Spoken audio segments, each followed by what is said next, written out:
What's up, guys? Peter von Panda here. Just bought myself this Fanmis luxury iced out stainless steel watch. This is how it comes, true unboxing. And it comes inside another bag here too. And I just, you know what? This is totally my style. Kind of this pink rose gold tone and just blinged out to the hilt. You know, it's just I wanted to wear a watch and get a watch that I can wear every day and impress my friends. And, you know, it just feels comfortable on my wrist. Oh yeah, if you know the Panda, you know I like my ice and my rose gold. It's not even really rose gold. This is like a copper color and it's kind of pinkish. Anyway, this is not for me. I just thought I'd check it out because I've had a number of Fanmis watches come through the Panda Research Institute here, and I've liked them because they're dirt cheap. You get a decent watch for your money. This one has a deployment clasp. Like I said, you know, I guess it's rose gold is what they call it, but you know, there are some really nice high-end rose gold finishes, and it just kind of looks a little peachy copperish. Not that it's not in that rose gold family, but you know, it is what it is. You know, like high polish, really good finishes are not something you really find on the Fanmis watches. But for under, you know, 10, 15 bucks, what did you expect? And it has a deployment clasp. I'm not even going to take the little plastic off there. You know, not a super high-end deployment clasp at all. A little rough around the edges, but works fine. I've had watches that have had similar clasps and beaten them up. Still has a plastic on it. Sometimes it's a little hard to get off, so I'm not going to bore you with it right now. But you can even see, like, on some of the links, the finish isn't great. Right? You know what I'm saying? It's fine, and at a glance it looks pretty good, but it's just not great. Then on the closest three links, you have it all blinged out.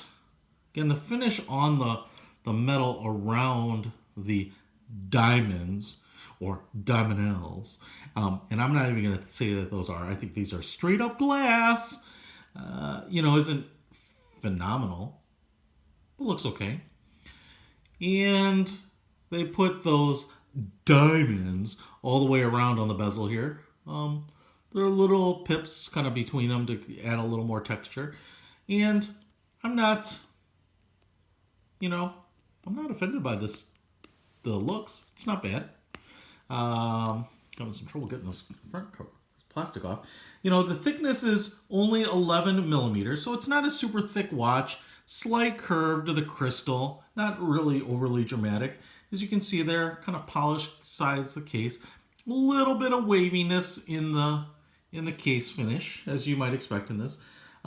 40 millimeters across the case without the crown. Now, I will also say that the subdials you see here, which look like they'd be a chronograph, are fake, as most of the Fanmis watches in this price point are.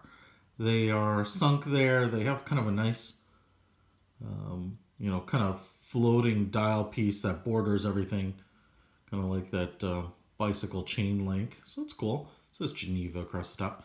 But as you can see, the pushers do nothing. And then you've got a crown right there. So, you know, it's kind of like that brushed stainless steel dial. You know, it is rose gold too. The numbers and the hour markers are polished.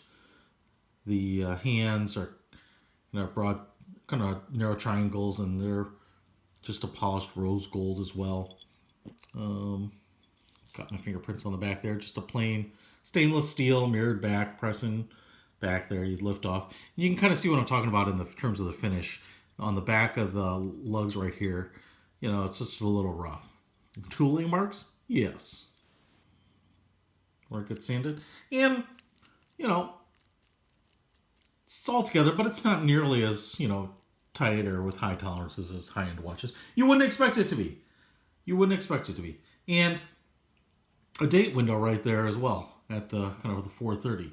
So that's kind of interesting. I presume it supports the date. 3.2 ounces. And like I said, I can fit it on my wrist as I just did. And mine's a pretty big wrist. So I assume this is going to appeal more to the female of the world, and I'm going to guess that your wrist is going to be smaller than mine because everyone's wrist is smaller than mine. So if that's the case, you'll probably have no problem sizing this bad boy down. Okay? Check it out. It is the Fanmis Luxury Iced Out Pave Floating Crystal Quartz Watch. Only $12 on Amazon. That is via Prime, so I think you can't go wrong if you want a little bling and a little style. Now, this watch is also going to go to a new home to one of you out in Panda Nation, so please like this video, subscribe to my channel for more upcoming giveaways, and then go ahead and comment below anything you want. Just put the country somewhere in the comments so I know if you live in the US or Canada, which is the only two countries that are going to be eligible at this point because that's the only places I can afford to ship to. And then I will pick next Saturday, which will be Saturday, October 29th, 2016, one of the random commenter and reach out to you. And I'll verify that your comment says USA or Canada or something that indicates that to make sure you live in an eligible area and get this watch out to you so that you can enjoy all of this iced out bling from Fanmis. Peter von Panda. Out.